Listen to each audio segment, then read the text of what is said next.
আমার অ্যাওয়ার্ড নেওয়ার মুহূর্তটি ছিল জীবনের সবথেকে সেরা মুহূর্ত।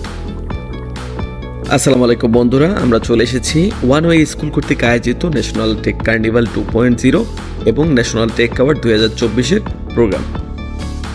অনুষ্ঠানের শুরুতেই স্টেজে চলে আসেন জনপ্রিয় কন্টেন্ট ক্রিয়েটর রাফায়েত রাকিব, যার ফলে তার ভক্তদের মধ্যে চলে আসে এক দারুণ উন্মোচনা।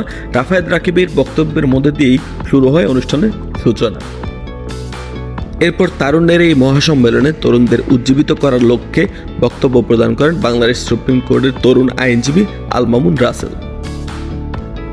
ওয়ান ওয়ে স্কুল কর্তৃক আয়োজিত ন্যাশনাল টেক অ্যাওয়ার্ড এবং ন্যাশনাল টেক কার্নিভাল প্রোগ্রামটিতে অংশ নিয়েছিল সারা দেশ থেকে আগত হাজার হাজার আইটি প্রফেশনাল ব্যক্তিবর্গ।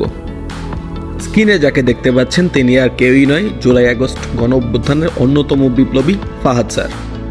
উনি এমন একজন ব্যক্তি যাকে আপনি সরাসরি দেখলে ওনার অসাধারণ ব্যক্তিত্বের কারণে অবশ্যই আপনি ওনার ফ্যান হতে বাধ্য হবেন। ন্যাশনাল টেক অ্যাওয়ার্ড প্রোগ্রামটিতে বিশেষ অতিথি হিসেবে উপস্থিত ছিলেন মাননীয় শিক্ষা সচিব জনাব মোহাম্মদ ইয়ানুর রহমান। অনুষ্ঠানটি উপভোগ করতে করতে চলে আসে কাঙ্ক্ষিত পুরস্কারের পালা।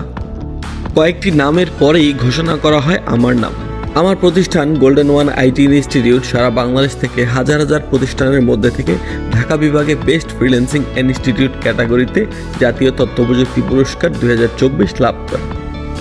দীর্ঘ 7 বছরের এই ফ্রিল্যান্সিং ক্যারিয়ারে প্রথমবারের মতো কোনো জাতীয় পুরস্কারে বিজয়ী হতে পেরে সত্যিই সম্মানিত বোধ করছি। আমার এই অর্জন আমার পিতামাতার দোয়া, আমার শিক্ষার্থীদের ভালোবাসা এবং আমার শুভাকাঙ্ক্ষীদের সমর্থনের ফলেই হয়েছে, তাই এই পুরস্কার তাদেরকেই উৎসর্গ করতে চাই।